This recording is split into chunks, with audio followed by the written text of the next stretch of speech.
Assalamualaikum warahmatullahi wabarakatuh. Anakku, kita berjumpa lagi pada pembahasan krisis lanjutan dari video yang ketiga, kalau nggak salah ya. Jadi kita akan membahas latihan soal tentang krisis garam, yaitu tentang menghitung pH-nya. Walaupun sebenarnya soalnya itu kadang tidak hanya menghitung pH ya, itu kadang pH-nya diketahui, mencari massa yang dilarutkan. Kamu harus bisa lebih kreatif, intinya seperti itu, gitu ya. Jadi di sini saya khususkan soal-soal yang menghitung pH, bukan dari pH mencari massa, gitu ya. Tapi kamu harus bisa, gitu. Memang harus kreatif, ya. Memang harus kreatif. Pada pembahasan ini ada 3 soal ini, tidak semua saya bahas, tapi ada beberapa saja. Kenapa? Karena contohnya seperti yang nomor 1 kita bahas semua. Nomor 2 yang A nggak usah. Jadi di video sebelumnya sudah ini. Ya. Yang B kita bahas kenapa ini loh agak beda. Ya, dua bagaimana. Yang nomor 3 persis, ya persis dengan yang sudah kita bahas caranya. Jadi tidak perlu saya bahas di sini. Kamu tinggal mencoba latihan. Jadi pada kali ini akan saya bahas 1A, B, C, kemudian yang nomor 2B saja, karena di sini valensinya 2 ini loh, yang harus hati-hati.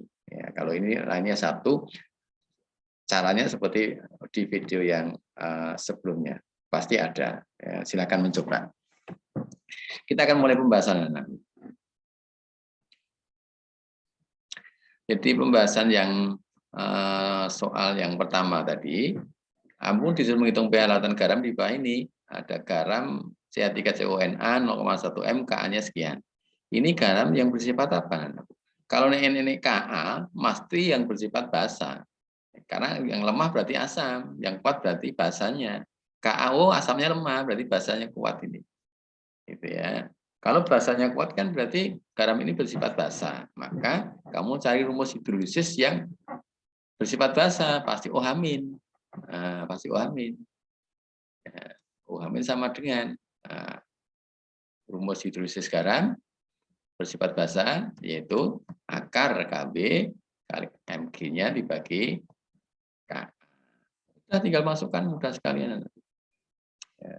Sangat terkesan jika nanti di sini ada 200 ml CH3CONA 0,1 m. Jadi masukkan jangan 200 kali 0,1. Yang 200 itu enggak terpakai karena rumusnya jelas, hanya ada Kb, Mg, Ka. Volumenya jangan dipaksakan, konsentrasinya sudah ada kok. Jadi tinggal memasukkan ini angkanya. Amin sama dengan akar dari ini 10 / 14, mohon maaf ini 10 / 14 ya, 10 / 14 kali 0,1 ini 0,1 dibagi Ka-nya 10/5. Ini 10 / 1 sama saja, 0,1 kan 10 / 1 ya, ini min 14 berarti min 15, ini min 5 berarti tinggal min 10. Nah, ini ya, akhirnya kita dapatkan itu. Nah, ini OH-nya 10 / 5 m, maka POH-nya, kalau kita akan mencari pH ya POH-nya dulu, karena ini datanya OH-. Maka POH-nya adalah min log konsentrasi OH- ini, yaitu min log 10 / 5, yaitu pH OH-nya 5, pH-nya 14 min POH, yaitu 9. Nah, itu kan, mudah kan? Nih, jika soalnya sederhana macam ini. Ini memang soal sederhana, aku. Ya. Paham ya? Tentang ini, jadi rumusnya Ka, oh pasti OH-. Nah, ini datanya Kb, oh pasti H+. Gitu. Gampang, gitu ya. Dengarnya gampang. Ini ada salah ketik ya, 10 / 14 untuk kalinya. Seperti ini. Udah ya, kita akan praktek yang B. Nah, sekarang ini. 100 ml henabat 2 kali SO4 0,4 m, Kb-nya sekian. Nah, ini Kb. Berarti ini basa lemah, asamnya yang kuat. Berarti pasti bersifat asam, pasti rumusnya H+ sama dengan. Ini ada volumenya tadi saya katakan. Nah, bagaimana cara menghitungnya? Ya, konsentrasi H+-nya bagaimana rumusnya? Kita tulis saja dulu. Ini rumusnya. Nah, kemudian tinggal masukkan angkanya, jangan dipaksakan, volumenya nggak dipakai itu. Ini nggak dipakai, anakku. Ini nggak terpakai. Kenapa? Sudah ada konsentrasinya kok. Yang harus hati-hati adalah ini. Nah, itu. Nah, ini rumusnya. Jangan lupa ini. Munculnya 2 ini Karena ini 2. Boleh juga ini langsung kamu kasih angka 2 ya di sini ya, boleh. Tapi kamu boleh menuliskan rumus ini, tapi jangan lupa 2-nya tetap kamu kalikan. Ini. Jadi misalkan ini KB, MG kali 2 per KB, itu boleh. Karena garamnya ini. Ya. Tapi kalau tidak, jangan lupa pada memasukkan angkanya harus dikalikan 2 angka ini, 0,4-nya ini. Karena nanti konsentrasi NH4 plusnya itu pasti 2 kalinya 0,4. Karena sebenarnya kan di sini kan konsentrasi ini sebenarnya. Gitu. Bukan konsentrasi garam murni ya. Gitu. Kemudian ini dimasukkan juga, ini tinggal ini juga masih salah ketik ya, min 14 bukan 10 ya, 10 pangkat min 14 kW-nya. Kemudian kita hitung, ini 2-nya kita coret, kita coret. Terus kita dapatkan 4 kali 10 pangkat min 1, ini dari 4 kali 10 pangkat min 15, ini berarti tinggal 4 kali 10 pangkat min 10, gitu kan. Akhirnya kan kita dapatkan ini. Nah ini kan, ini 2-nya hilang, ini dari min 15, ke sana dari 10, dari 4. Nah, berarti 2, 10, min 5. Baru menghitung pH. Nah, pH-nya min log 2 kali 10 min 5. pH-nya 5 min log 2. Selesai. Jadi volume ini enggak berpengaruh, dan yang harus hati-hati adalah ini, model garamnya ini. Nah ini, model garamnya itu. Gitu ya. Kalau ke bawah ini kan matematika. Ya, ini sini matematika, ke sini matematika. Kalau ini rumus kimia jangan lupa bahwa kalau konsentrasi H plusnya sekian itu pH-nya adalah min log konsentrasi H plus. Rumusnya kan begitu, min log konsentrasi H plusnya ini. Jadi kalau model macam ini berarti 5 min log 2. Gitu. Satu lagi yang C. Berarti kan yang C ini. Sebanyak 8,2 gram CH3CONA, MR-nya sudah diketahui 82, dilarutkan dalam air hingga volumenya 250 ml. Kenapa angkanya saya sediakan ini? Biar gampang baginya. Langkah pertama sebelum menghitung pH, menghitung, ini garam bersifat apa ini anak-anak? Coba perhatikan, garam bersifat apa ini? CH3CONA, NaOH-nya basa kuat, CH3COH-nya asam lemah. Oh, berarti pH-nya di atas 7 atau garam bersifat basa. Kalau data Ka-nya tidak diberikan karena di soal yang pertama tadi sudah ada. Ya, jadi tidak saya tampilkan lagi karena di pilihan A, B, C tadi data Ka, CH3COH itu ada. Jadi ini data Ka-nya sudah dianggap tahu begitu anak-anak. Sebelumnya berarti karena kita akan memakai rumusan OH- sama dengan dan kita butuh molaritas garam, padahal molaritas garamnya belum tahu. Tahunya apa ini? Tahunya massa yang dilarutkan dalam volume tertentu. Maka kita cari apa? Molaritas garamnya dulu. Ini yang akan kita cari. Mg-nya. Ingat konsep molaritas kelas 10. Kalau diketahui massa dan volume tertentu, rumusnya ini. Nah, ingat enggak? Nah, massa terlarut ini, massa kali 1000 per massa molar itu sama dengan MR ini. Ya, MR itu ya massa molar ini. Ya, kali V. V-nya volume. Kalau ini ada angka 1000 berarti volumenya dalam mili. Kalau 1000-nya hilang berarti dalam liter. Ini tinggal masukkan ini. Mg itu molaritas garam. Ya, ini massa garamnya ini. Masukkan angkanya sekarang. Nah, 8,2 kali 1000 ini dibagi berapa itu? MM-nya 82, volumenya 250. Nah, ini 4 ya. Ini 4, ini 0,1. 0,1 kali 4 berarti 0,4. Barulah kita menghitung OH- karena dia garam bersifat basa kan. Rumus OH-nya untuk hidrolisis ingat rumusnya ini. Nah, ini. K-nya dianggap sudah tahu tadi saya katakan ya. Tinggal masukkan ini Kw-nya ada, Mg-nya dari ini, K-nya ada. Tinggal masukkan angkanya. Ini 10 min 14 tadi ya, mohon maaf ya. 10 min 14 kali 0,4 diakarkan dibagi 10 min 5. Jadi nanti tinggal 4 kali akar 4 kali 10 min 10 kan ya. Nah begitu. Jadi ini 4-nya ini min 15 min 5 jadi min 10, terus 2, 10 pan min 5. Maka PUH-nya min log 2 kali 10 pan min 5. PUH-nya 5 min log 2, maka pH-nya 14 min PUH, ini ya. 14 min PUH, maka 14 min 5 min log 2, maka pH-nya 9 plus log 2. Itu anak-anakku, poin ABC ini. Cermati ya. Jadi dipahami, silakan dicermati, diputar lagi, karena nanti kalau sudah kamu habis gitu kok belum mudeng, setel lagi aja. Ya. Satu lagi kita akan membahas yang nomor 2B ini. Kenapa saya pilih yang B ini loh, juga valensinya 2 ini loh. Nah, ini. Reaksi antara basa, kuat, asam, lemah. Ya, kita perhatikan modal kita ini, basa kuatnya modal kita M kali V, ada 50 milimol ya. 50 milimol. Asam lemah kita, modal kita adalah M kali V juga, yaitu 0,1. Oh, mohon maaf, ini 1 ya. 1, sorry salah. Tidak saya ganti, anggap saja ini 1 karena hasilnya juga 100 nih ya. Mohon maaf ini salah. 1 kali 100 yaitu 100 milimol.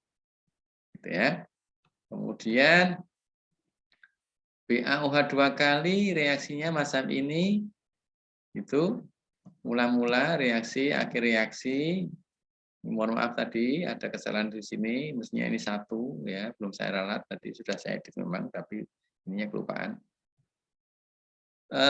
Masukkan saja ini, BaOH 2 kalinya 50.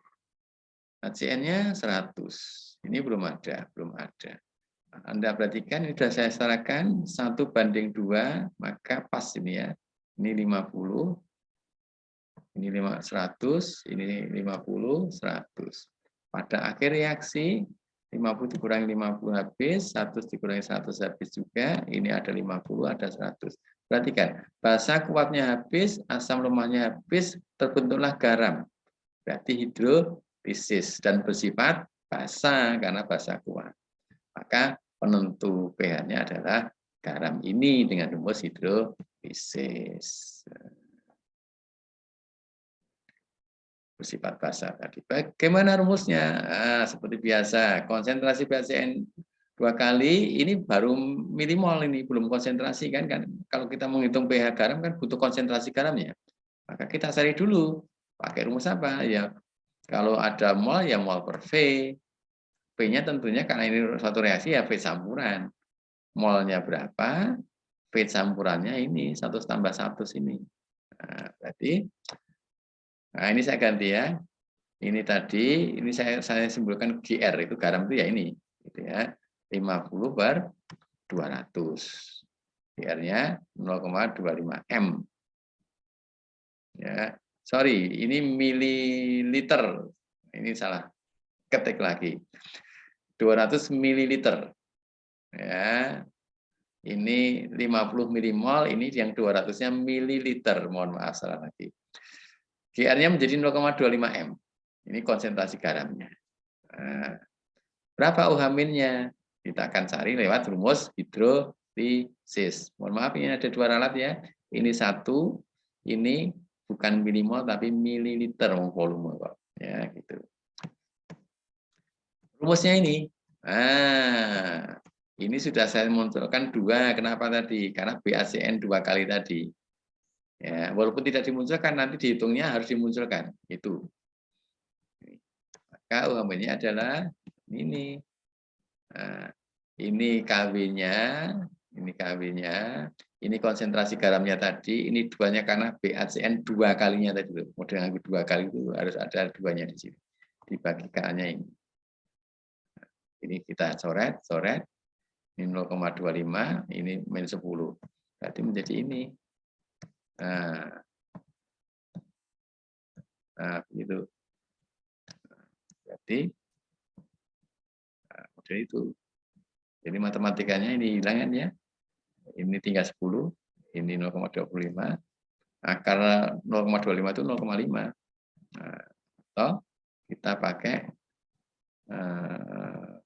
Ya, jadi ini akar 0,2 itu 0,5, ini min 5, atau kita jadikan bilangan baku 5, 10 min 6M, ya 6M, satuannya M, molar. Setelah itu pH, nah, min log konsentrasi OH min, pH berarti 6 min log 5, ya pH sorry, pH-nya min log 5 10 min 6, berarti pH-nya 6 min log 5, sorry. pH-nya 14 min pOH, 14 min 6 min log 5, berarti pH-nya 18 log 5. Nah, itu anak-anakku untuk memahami contoh-contoh menghitung pH pada hidrolisis, ya. Silakan dicermati. Yang kreatif, kalau nanti diketahui pH mencari massa yang terlarut bagaimana? Nah, kamu harus bisa. Kalau X mencari Y bisa, Y mencari X ya harus bisa. Balik ya caranya itu. Itu anak-anakku, kita akan coba lihat contoh-contoh yang lainnya. Contoh sederhana saya ambilkan 2 ini. Kita ngitung, tapi sebenarnya kita tanpa menghitung, kalau ini UAN ya dulu ya, pilihan gandang ini gas itu nggak bisa ya anakku, Anda perhatikan. Ini asam lemah, ini basa kuat, Anda perhatikan ini. 100 mili 0,2, ini juga 100 mili 0,2, artinya kan apa? Sama, molnya sama, asam kuat basa, asam lemah basa kuat. Kalau sama persis, nanti kan tepat bereaksi. Kalau tepat apa anak-anak? Hidrolisis. Hidrolisis bersifat apa nanti? Basa kuat. Menang basa nih, hidrolisis bersifat basa. Berarti pH-nya apa? Di atas 7. Kalau pH-nya di atas 7, nggak usah dihitung, langsung 9. Gitu kan? Ini contoh kita soalnya hitungan, tapi ternyata tanpa menghitung pun kita bisa langsung menjawab 9. Gitu. Itu kreatif namanya. Ya, harus seperti itu. Kadang soal seperti itu anakku. Kita hitungan, tapi ternyata kalau kita jeli, kita nggak usah dihitung itu bisa. Nah, seperti itu. Contoh lagi ini. Ada 5 garam. Pasangan garam yang bersifat asam ditentukan nomor. Ini modal kamu apa coba? Kamu harus hafal antara asam lemah, basa kuat, basa lemah. Contoh nomor 1. Oh, ini basa lemah. SO4, H2SO4 kan? Asam sulfat, asam kuat. Basa lemah, asam kuat, menang asame, asam. Ini K3PO4, KOH basa kuat, H3PO4 asam lemah, menang basa nih. 1 asam, 2 basa. Kalau yang nomor 1 menang SO4, yang nomor 2 menang K nih. Golongan 1AK kan, ini kan umumnya basa kuat nantinya. Yang 3, CH3COH asam lemah, NaOH golongan 1A juga basa kuat. Oh, menang basa nih menang. Ini berarti basa. NH4Cl sering dipakai contoh, NH4OH-nya basa lemah, HCl-nya asam kuat, oh menang asame, asam. Na2CO3, Na nih, NaOH basa kuat. H2CO3 nih asam lemah, oh menang basa nih. Berarti ini asam, basa, basa, asam, basa. Yang dicari yang bersifat asam yaitu nomor 1 dan nomor 4. 1 dan nomor 4. Ini contoh pembahasnya seperti itu. Maka modal kamu asam basa lemah kuat harus apa? Ini tidak akan saya bahas, silakan mencoba mencermati soal-soal macam ini, silakan dicermati. Ini juga kreatif, ini harus bisa ya, mudah sekali ya. Ini hanya menuliskan reaksi hidrolisis dari KCN, berarti yang mengalami hidrolisis kan CN-nya ya. CN-nya ini berarti CN- dengan apa? H2U ya. Berarti CN- dengan H2 itu pasti menghasilkan OH- itu. Jadi kemudian di sini nanti garamnya bersifat apa? Garamnya bersifat apa, Nana? Yang di sini ini. Yang di sini ini. Kalau ini asam kuat. Berarti merah menjadi biru menjadi merah ini. Ya. Ini parsial juga kan, ini kan hanya CH3CO-nya yang mengalami hidrolisis, Na-nya tidak, ini parsial juga. Jadi itu 1, 2, 3.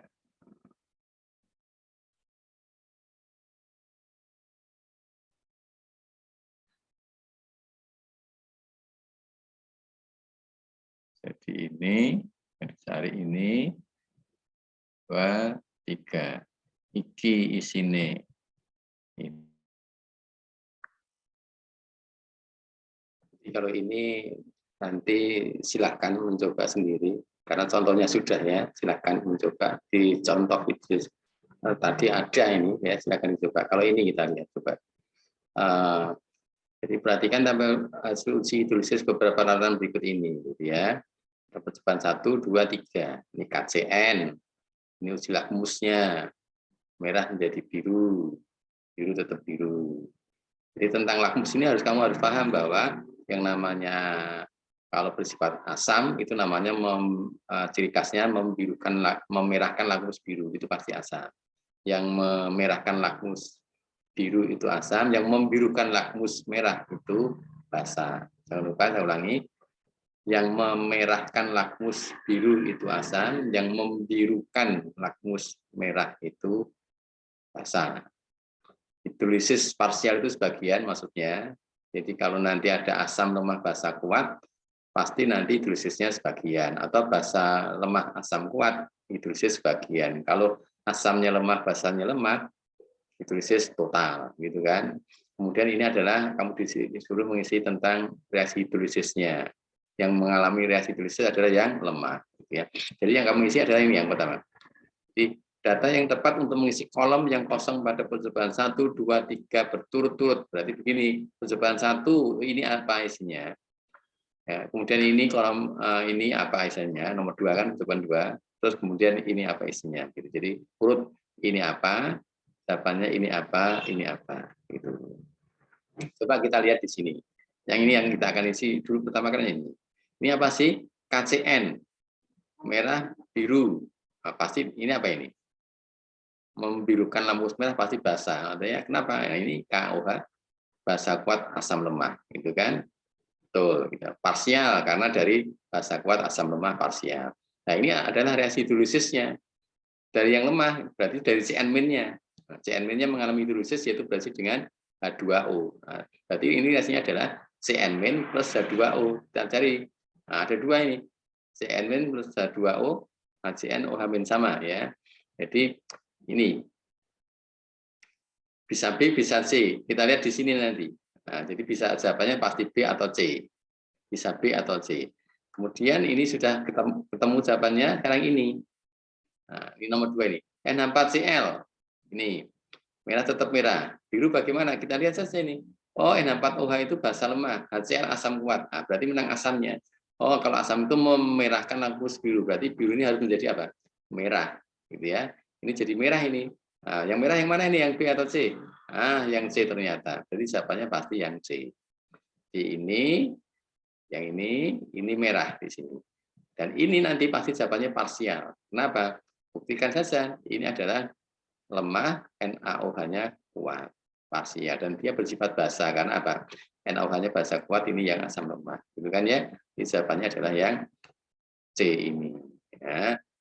Ini CN- ini jadi apa tadi? Merah, ini parsial.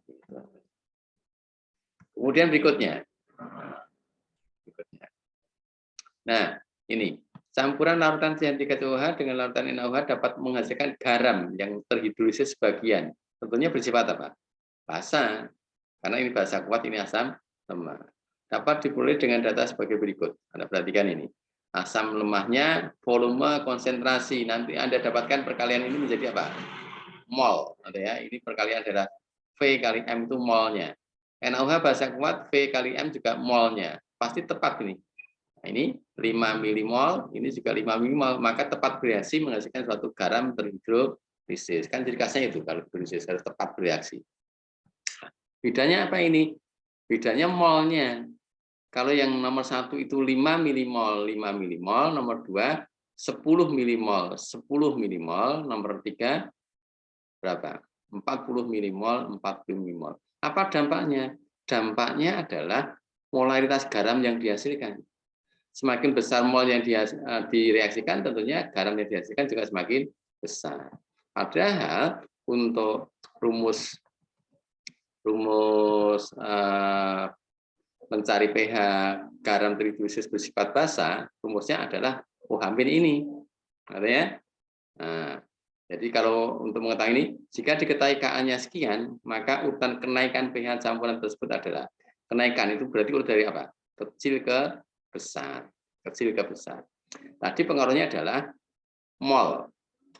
Mol garam ditentukan oleh mol asam dan basa yang bereaksi. Semakin besar yang direaksikan, maka mol garamnya semakin besar. Nah, ini Anda perhatikan hubungannya. Bagaimana hubungan antara molaritas garam dengan OH-. Berbanding apa ini? Berbanding lurus, artinya apa? Semakin besar molaritas garam, maka semakin besar OH-nya. Nah, kalau OH-nya besar, nanti bagaimana dampaknya? Nah, ini perhatikan. Semakin besar molaritas garam, maka semakin besar OH-nya. Gitu kan? Kalau OH-nya besar, apa dampaknya? Maka semakin kecil pOH-nya. Jadi kalau OH-nya besar itu pOH-nya pasti kecil. Contohnya saja OH- 10 pangkat min 1 dan OH-nya 10 pangkat min 2. Yang 10 pangkat min 1 itu pOH-nya 1, yang 10 pangkat min 2 pOH-nya 2. Nah, itu bukti bahwa semakin besar OH- maka semakin kecil pOH-nya. Nah, kalau pOH-nya semakin kecil, maka pH-nya semakin besar. Karena kalau pH-nya 1 itu pH-nya berarti 13, kalau pOH-nya 2 berarti pH-nya 12, gitu kan?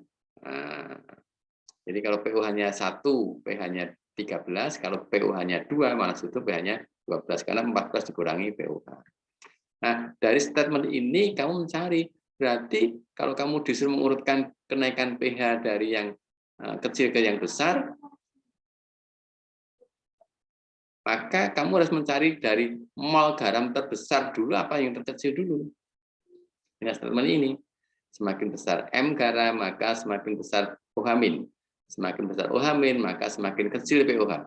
Semakin kecil pOH, maka semakin besar pH. Nah, karena ini disuruh mengurutkan semakin kenaikan pH, maka urutan kenaikan pH, maka dari kecil ke yang besar itu berarti mol yang direaksikan juga harus dari yang kecil ke yang besar. Maka dari yang kecil ke yang besar. Yang paling kecil yang mana? Yang nomor 1 pasti 5 milimol kok.